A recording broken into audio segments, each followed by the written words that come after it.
like what the idea is with this. I know you want to talk about the Bastards, so like we'll get the first thing out of the way. Why the hell do you pick HRE here? I mean, I'm a bad person to ask because I'll just pick my favorite Civ and play them on every single map. Like that, I am not afraid of a map or as far as that concerned, but that's probably not a good thing, which is why I'm not playing here today. But I mean, for the HRE, they generally they just need to get a few relics, and that's always a possibility. And there's not, I don't think there's anything particularly bad about it for the HRE this map. I know there's some maps that kind of hey, look at that. That is what the is that direct? That's is that perfect. Perfectly between? That's They're never that close. Is that no space? Like a glove right there, but not just any glove, like latex. You know, where it's like against oh your my skin. gosh, Oh. what is this? I don't think I've ever seen him spawn that close. And you know what makes it even better is like MarineLorD has been known to do a second TC every once in a while. I haven't seen it in a while from the HRE because we don't really see him with Dry Arabia, but I wouldn't be surprised if that's the direction he's going in. I mean, realistically, if you think about it, you can somewhat make it work. You know, yeah, the Abbasids are the quickest at being able to stabilize on 2 TCs, but the HRE of how quickly they gather up all the resources isn't exactly far behind. Yeah. Well, I mean, definitely one thing just looking at the start of this game here for Leenock. Now, I know Leenock's played a lot of Abbasid. I don't know if it's one of his favorites, but I do think even early on when they weren't as prevalent in series, I've seen him playing this civilization because I was out there looking for who are the pros that I can follow as I've been learning the civilization. I'd be pretty happy seeing a northern berry spawn there in the Abbasid base. It's never good when your berries are out, in Timbuktu in the middle of the map. But he's got berries up to the north. I think So 2 berry patches, well. and then 1 out down the south. Yeah, so he's got food for the winter. He is good to go. I mean, if I saw that, I'd rush up there as quickly as possible before the deer ate all the berries. All right, I'm going to have to gun for both and make sure they don't take each other out. Beautiful amount of food to that north side, away from MarineLorD. And what I'm wondering is away from my brain into MarineLorD's, if this is possibly something like a Burgrave type rush he's got in mind. The HRE is a civ that, when I have seen it picked on this map, it's more towards that hard, fast castle timing into overwhelming aggression. You just can't stay back at that point. I don't think this is the type of map where we see that Imperial Age rush up, chill the whole while along the way type HRE build. Yeah. Oh, look at that Aachen Chapel there. Covering the gold, the stone, and the wood, and the sheep. No berries. I mean, it could have been, you could have berries too, but just get more sheep, dude. You know, just be up against one of those players that donates the sheep underneath the TC, and you're good to go. Pretty good. Like, that's got to be one of the best spawns I've ever seen. Like, how does he do this? It's almost like he picked the HRE knowing this was going to happen. Obviously, he doesn't. We keep those seeds secret. But come on, this is ridiculous to look at. I want to know who looked at the seed and was like, yep, let's do that. Right? Gold and stone. Right. They were busy looking at, the berries and the relics and the sacred sides. Well, in fairness, the person looking at it, they weren't like, I wonder what will happen. They'll pick H. Actually, in fairness, I think they do. They literally have it for Civ matchups like HRE, Abbasid. I'm not sure if we have one for every rotation because at the end of the day, like, oh really? I didn't know that. Seeds. I was talking to Leenock about this. He mentioned on one of the casts. I think at least for mirror matchups they do it. So like if it's a Mongol mirror, because of the controversies around a Mongol mirror, they'll try to make sure that the seed is fair. I'm not sure if we do it for all the different matchups because you can just imagine how many seeds you need per week. Yeah, and we see these scouts coming in to raid the gold/stone mine on the other side. Blue scouts going in and raiding the gold. Now, this used to be in the days of animation canceling really, really awful. You'd be losing villagers left and right. They did so much damage, but it's a lot less damage these days. It's annoying, but it's certainly not the same as it used to be if you're watching these early tournaments. Hey, you dubbed that wrong. What it used to be was GG. Okay, that was yeah, it was. You're right. The game, I've watched several series where it was like, it was done right now, 4 minutes, 30 seconds. Don't get me started on dock maps as well. Like, oh, I'm going to play some Boulder Bay. Wait, what are those scouts doing? Okay, 7 minutes in. I guess I'm going to call it early. I got somewhere else to be. Right now, it looks like both sides might want to be on that stone line. Leenock hard out onto MarineLorD still with the option, but I wonder if he's going to dip his toes into the TC boom or if we'll just see a fast castle. Yeah, we see stone being guided up for Leenock, so obviously he's going to be going for at least a second town center. And yeah, as far as if it'll be a fast castle here, I don't know. What's the indicator? If you watched, I was about to say, it doesn't look like a fast castle when the villagers keep randomly running all the way around the gold vein. Yeah. Oh my god. How many times is that now? he's healing him up at least. So. Yeah, but that makes it worse, Fitz, because that heal, Yeah. it's half the correct heal amount. Of course, it'll be fixing up come patch, but for now, it's kind of poo-poo. Oh, really? Yeah. Yeah. Luckily, of course, he does have that Arcan, though. I think like the Arcan is why he's not disgruntled by this, because we have to remember that Hull Inspiration does last 30 seconds, so he can afford it. But most of the time, if you're an HRE player, having to heal with a Prelate, like, you're a very grumpy little duck. You're not happy about it. Yeah.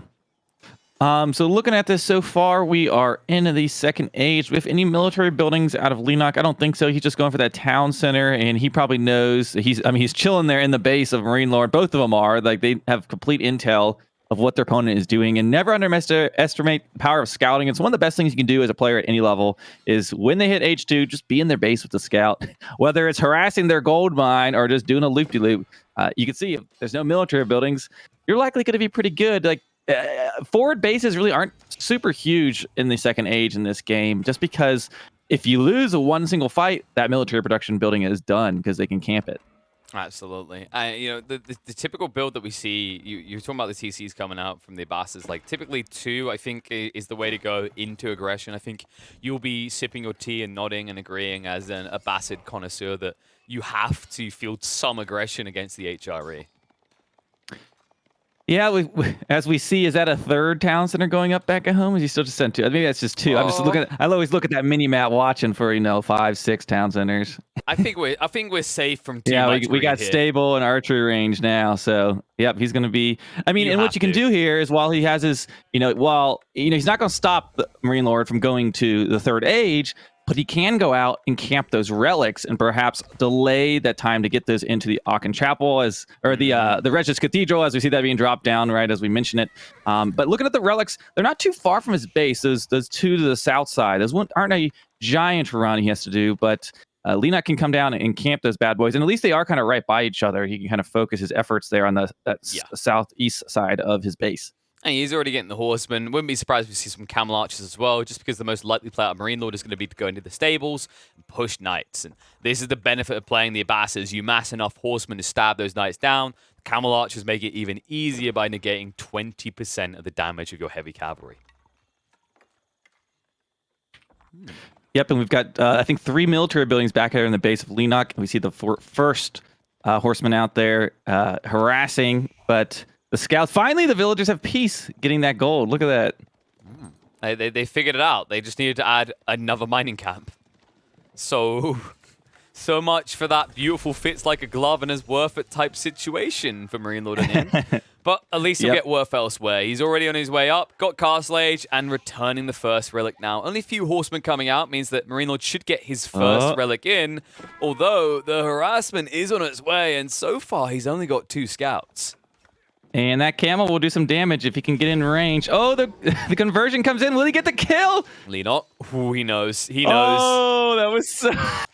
now, it looks like he's tempting fate, but let's remember, normally feudal age camel archers are no joke. 12 damage per shot. Yeah. Got to take him seriously. And can we talk about this timing? He literally arrived with that camel at the most perfect moment to stop that relic. If it had been 5 more seconds, that relic was in. And now the frustration starts to come out. MarineLorD at least has his first knight, but the delay on the gold vein, the fact that there's enough horsemen here to buff you back. And remember what we talked about, like these knights are strong, but you can see the negative damage there that they're experiencing due to the camel archers they can't even reach. Yep.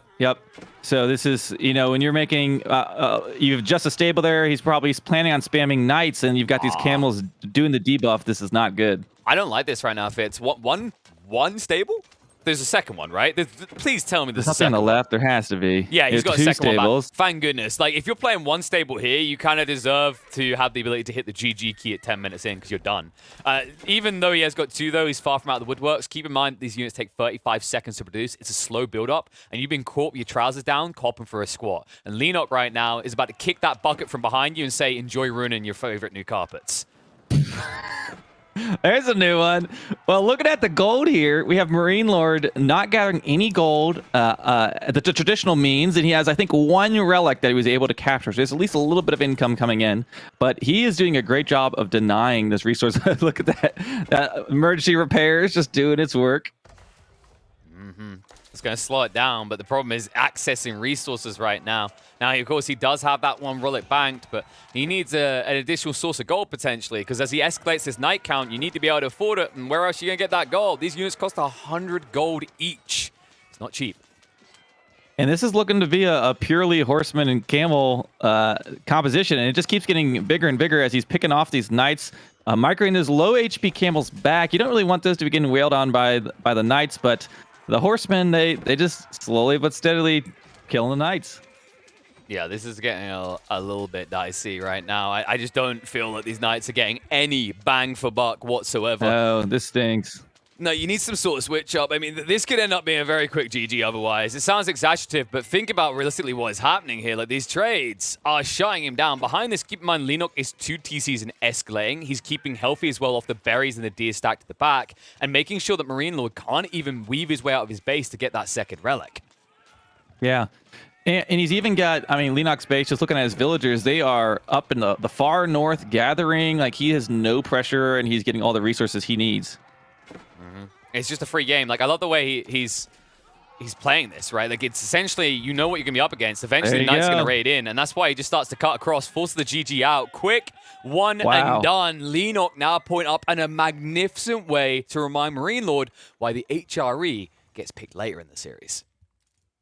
Yeah, I mean, I've seen a lot of HRE power lately, and I'm going to have to study this one to make sure I've got my adversary build order down, because that was perfect. Sometimes you get nervous with them going up to the castle age, but you don't need to do some ram crazy push. Just sit on their gold mine. And I guess it's partly fortunate that gold mine was on the front side of the base, as far as not needing to do the loop-de-loop around the town center. But yep, there you go. Leenock taking game number 1 in the series. And if you're just tuning in, these are all best of 3. These are best of 3s leading up to our final event today, which will be our best of 5.